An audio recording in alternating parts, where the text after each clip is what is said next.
بسم الله الرحمن الرحيم، والصلاة والسلام على رسول الله صلى الله عليه وسلم، صلاة ينفرج بها الكرب وتنحل بها العقد. اللهم اغفر لي ولوالدي وللمؤمنين والمؤمنات يوم يقوم الحساب، اللهم آمين يا رب العالمين.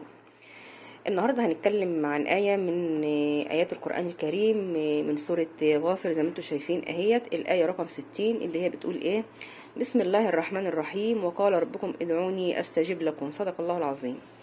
الآية ديت يعني جميلة جدا جدا. آيات القرآن كلها جميلة، بس الآية دي يعني ايه، يعني زي بقية القرآن، يعني ايه، ساعات الواحد يعني بيبقى يعني ايه تايه عن باله شوية. فكنت يعني ايه في حاجة يعني يعني اقول لكم ايه، في دقيقة جامدة جدا جدا، ويعني وخلاص يعني اتقفلت في وشي كل السبل بصراحة.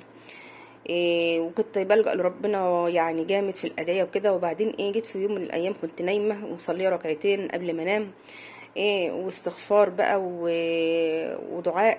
قلت يا رب يعني ايه ارشدني للطريق، يعني اعمل ايه. ببص لقيت نفسي ايه نمت، وقمت بقى ايه قبل صلاة الفجر بنص ساعة كده كالعادة، يعني الحمد لله.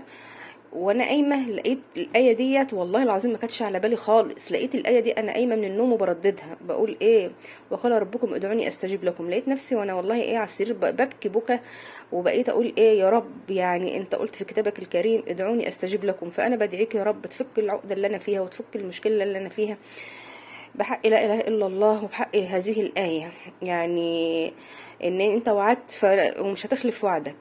وفضلت اكرر الايه ديت يعني كتير. وقمت اتوضيت، وانا بتوضى برضو بقيت اقولها في سري، وانا إيه بصلي بقيت ايه اقولها بعد الصلاه. وقعدت ايه اقولها لعند ما الفجر اذن وصليت الفجر. وبقيت بقى ايه برضو بعد الفجر قعدت اقولها. وصباحنا تاني يوم بقى الصبح إيه، بقيت الايه ديت ما فرقتش لساني خالص. ببص لقيت والله العظيم المشكله اتحلت. يعني ازاي انا ما اناش عارفه والله، يعني بجد ما حدش بيلجأ ربنا ويخيب ابدا.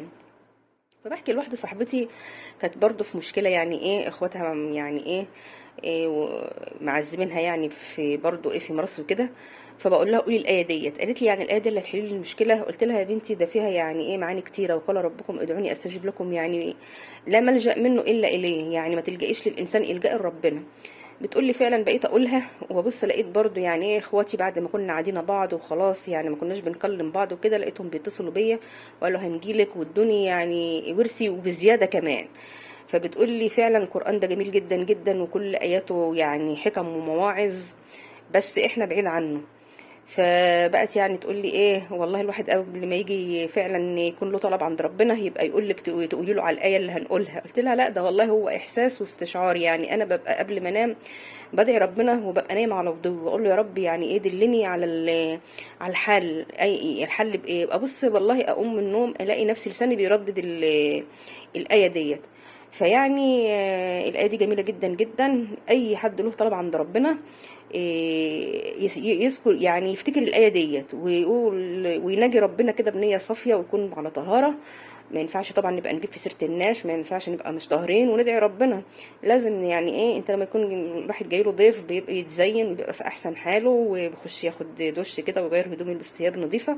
فبرضه خلينا مع ربنا كده ايه على وضونا وثيابنا نظيفة وقلبنا طاهر من جوه، وندعي ربنا ايه ونقول الآية دي على طول: وقال ربكم ادعوني استجب لكم. يا رب انت قلت ادعوني وعليك الإجابة، يا رب وكلت الأمر إليك. هتبص تلاقي كل عقدتك انحلت، يعني ازاي ما تعرفيش بإرادة الله. إيه يا رب، يعني الآية دي برضو ما تفرقش لسانكم. آيات القرآن كلها جميلة، وبالآية دي برضو ايه جميلة جدا. يا يا رب حل لنا كل مشاكلنا جميعا. واستودعتكم الله الذي لا تضيع عنده الودائع، في حفظ الله وأمان.